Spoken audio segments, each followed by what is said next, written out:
Cher Saint-Cyro, cette année encore, nous ne pourrons pas célébrer ensemble la nouvelle année au cours d'une cérémonie des vœux. Cette occasion tant appréciée de nous retrouver, de vous informer sur la vie municipale, sur nos actions et surtout de partager un moment d'amitié à vos côtés. C'est pourquoi, avec l'ensemble des élus et des services municipaux, j'ai souhaité vous exprimer mes vœux de belles et heureuses années 2022 par vidéo. Je vous demande donc de m'accorder une dizaine de minutes de votre temps. Cette année, la carte de vœux municipale met à l'honneur des édifices emblématiques du village. Vous les connaissez bien. Tout d'abord, l'école du bourg, bâtiment à valeur patrimoniale, qui accueille les enfants du village depuis maintenant 110 ans. L'extension des équipements scolaires est le grand projet du mandat. Il s'agit d'une priorité de notre programme municipal, pour des raisons qui s'imposent à nous. Le village attire en effet chaque année de nouvelles familles, dont nous devons scolariser les enfants. Dans leur configuration actuelle, les deux écoles communales, Le Bourg et Chanlon, ne permettront plus de répondre aux besoins dès la rentrée 2022. En début de mandat, nous avons donc fait appel à un programmiste pour étudier tous les scénarios envisageables, avec en tête le bien-être de nos enfants. Plusieurs groupes de travail ont été constitués pour que tous, élus, parents, enseignants et personnels des écoles, réfléchissions ensemble aux options qui s'offrent à nous. En décembre, un premier point d'étape a été présenté lors d'une réunion publique. En février, une nouvelle réunion sera organisée pour vous informer de l'avancée du projet. Le scénario définitif sera validé en mars par le conseil municipal. Le coût de ce projet majeur et incontournable est aujourd'hui en cours de chiffrage. Il déterminera nos autres investissements d'avenir. Ensuite, l'espace culturel Louisa Suffer, à l'inauguration duquel nombre d'entre vous ont été présents en juin dernier. Les Saint-Cyro, mais aussi l'ensemble des lecteurs du réseau Rebond, s'en sont très vite emparés pour se détendre, s'informer, apprendre et travailler. Sachez que depuis son ouverture, près de 300 nouveaux adhérents se sont inscrits, preuve de l'attractivité de ce nouvel équipement. Dès cette année, une programmation culturelle riche sera mise en place pour les jeunes et les moins jeunes. L'espace culturel, animé par 19 bénévoles et 2 agents municipaux, en sera l'un des piliers. La Maison de la Nature participe à l'action de la commune en faveur du développement durable. Niché en pleine nature, à proximité du Mont-Cindre, c'est un équipement unique dans les Monts d'Or, ouvert aux associations entretenant un lien avec la nature.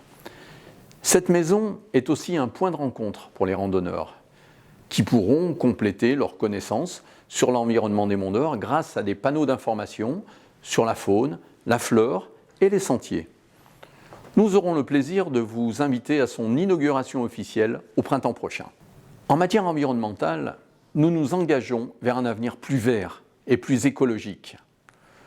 Nous développons notre politique au sein des services municipaux comme dans le village.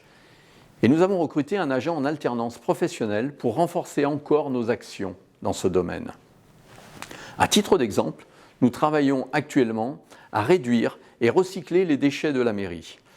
Nous encourageons les initiatives individuelles en faveur de l'environnement en subventionnant l'achat de récupérateurs d'eau. Nous organisons des journées de nettoyage de la nature et mettrons à disposition des broyeurs à végétaux. L'installation prochaine sur les avaloirs des eaux de pluie de clous indiquant « Ici commence la Saône » est quant à elle une action plus symbolique destinée à faire prendre conscience à chacun d'entre nous de l'importance de ne pas jeter ces déchets dans ces avaloirs. Bien sûr, mais il faut le rappeler, tous nos projets communaux en phase d'étude intègrent systématiquement les aspects énergétiques et environnementaux. Enfin, nos actions en faveur de l'environnement relèvent aussi d'un travail conjoint avec la métropole de Lyon. Depuis le début du mandat, nous avons rencontré de nombreuses fois les élus de la majorité métropolitaine, notamment sur la question des déplacements. À Saint-Cyr, nous faisons le choix d'aménager des voies sécurisant les modes doux sans pour autant sacrifier les véhicules personnels, souvent indispensables. Nous faisons le choix de favoriser les déplacements en vélo en créant des doubles sens cyclables, en travaillant à matérialiser une piste sécurisée jusqu'à Vèze, en étudiant la possibilité de l'installation d'un réparateur de cycle. Toujours en collaboration avec la métropole, nous allons prochainement distribuer 120 composteurs individuels. Notre politique environnementale continuera à s'intensifier dans les années à venir. L'Ermitage du Mont-Cindre, patrimoine exceptionnel et site emblématique de la commune, fut longtemps abandonné avant que des bénévoles passionnés et la municipalité ne lui redonnent progressivement vie. Parce que le temps est un ennemi redoutable lorsqu'il s'agit de la conservation du patrimoine, nous avons voté un budget pour que sa restauration puisse être terminée pour la fin de cette année. Notre politique de préservation du patrimoine du village et la valeur historique de ce site extraordinaire ont valu à la commune d'être récompensée du Grand Prix Pèlerin du patrimoine 2021. Un travail de recherche de subventions exemplaire de la part des services municipaux a par ailleurs permis d'obtenir des aides financières conséquentes de l'État et de la région. Les vieilles tours sont les derniers vestiges évidents de l'ancien château de Saint-Cyr.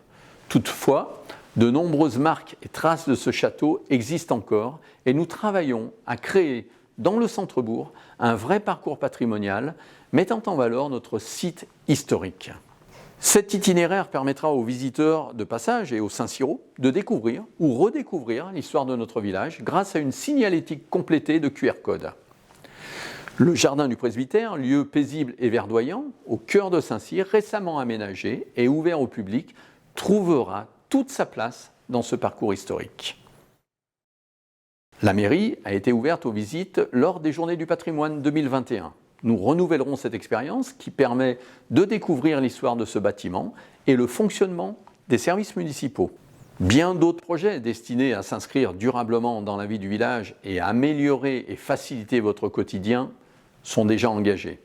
Le bâtiment de l'ancienne source a vocation à accueillir un pôle social qui regroupera les services de la mairie et les intervenants extérieurs dans ce domaine, mais aussi les associations œuvrant pour les plus défavorisés. Nous allons soutenir la création d'une maison de santé afin de permettre aux praticiens de la commune d'exercer dans des conditions optimales et de vous offrir des services de santé complémentaires en un lieu unique.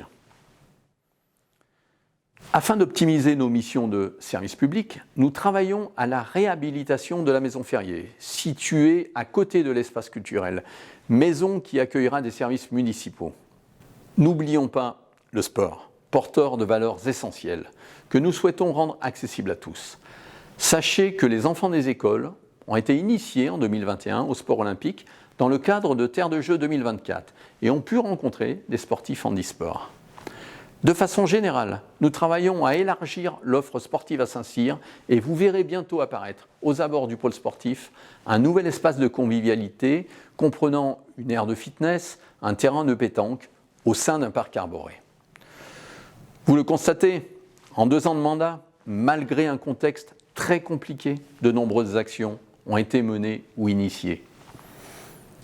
Elles s'inscrivent dans votre quotidien, passent parfois même inaperçues, et sont pourtant essentielles pour améliorer encore notre vie à Saint-Cyr. Bien souvent, ce n'est que lorsque vous êtes directement concerné que vous vous en rendez compte. Je pense par exemple à l'urbanisme. Saint-Cyr se trouve aujourd'hui à la frontière entre le village de campagne et la ville. Malgré un PLUH très contraignant, nous voulons absolument garder cet esprit de village, sans pour autant fermer la porte à l'avenir et à ceux qui souhaitent s'installer ici. Nous accompagnons donc tous les porteurs de projets, mais nous recevons aussi tous les Saint-Cyrois qui s'interrogent sur une éventuelle urbanisation. Nous nous sommes fixés comme règle d'établir le lien entre les habitants concernés et les promoteurs, pour que chaque construction d'importance se fasse dans le respect des règles d'urbanisme, après concertation et en préservant au mieux notre village. Nous travaillons également à l'élaboration d'une charte architecturale et paysagère. Je pense aussi aux actions menées pour soutenir les vies associatives et commerçantes. Dans le contexte de la crise sanitaire, nous avons mis en place des aides, des dérogations ou des suppressions de redevances. Nous avons trouvé des alternatives pour le marché, installé un chapiteau de plus de 200 places pour que la vie associative puisse continuer. Je pense encore à la sécurité. Thème important pour les Saint-Cyrois. Notre police municipale poursuit son étroite collaboration avec la gendarmerie de Limonest et la police nationale. Bientôt, ce seront 19 nouvelles caméras de vidéosurveillance qui seront installées sur la commune. Et je vous rappelle les opérations Tranquillité Vacances renouvelées à chaque congé scolaire qui vous permettent de bénéficier sur demande d'une surveillance accrue de votre domicile. Je pense enfin à notre volonté de vous associer à la vie municipale. Cette volonté se traduit dans tous les domaines. Consultation pour le rythme scolaire, groupe de travail pour l'extension des écoles, référent de quartier, participation citoyenne, conseil des aînés, conseil municipal des enfants, commission municipale et bien sûr conseil municipal. Vous êtes représentés et participez au processus démocratique de la municipalité. La gestion saine de nos finances est un élément essentiel de notre politique. Nous avons hérité de très bonnes capacités financières et d'un taux d'endettement exemplairement bas.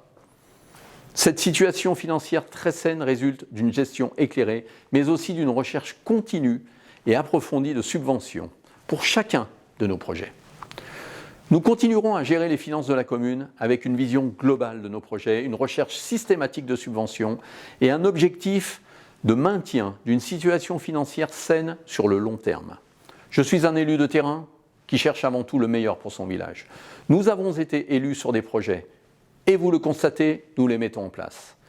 Mais pour atteindre nos objectifs, il nous faut travailler de concert avec nos partenaires et en particulier, en premier lieu, avec la métropole de Lyon. Le désintérêt de celle-ci pour des projets essentiels d'aménagement de circulation sur la commune m'a amené à signer une tribune des maires contre l'exécutif métropolitain. Il ne s'agit en aucun cas d'opposition systématique, mais de ne pas s'incliner devant certaines politiques incohérentes. Car si l'avenir de notre village se construit à Saint-Cyr, il se construit aussi à la métropole. Être un élu de terrain au plus proche de vous, m'assurer que vous trouviez une réponse à toutes vos questions, œuvrer au quotidien pour l'avenir de notre village. Voilà mes engagements auprès de vous pour 2022. Alors en 2022, soyons fiers de vivre à Saint-Cyr. Je vous souhaite le meilleur pour vous et vos proches.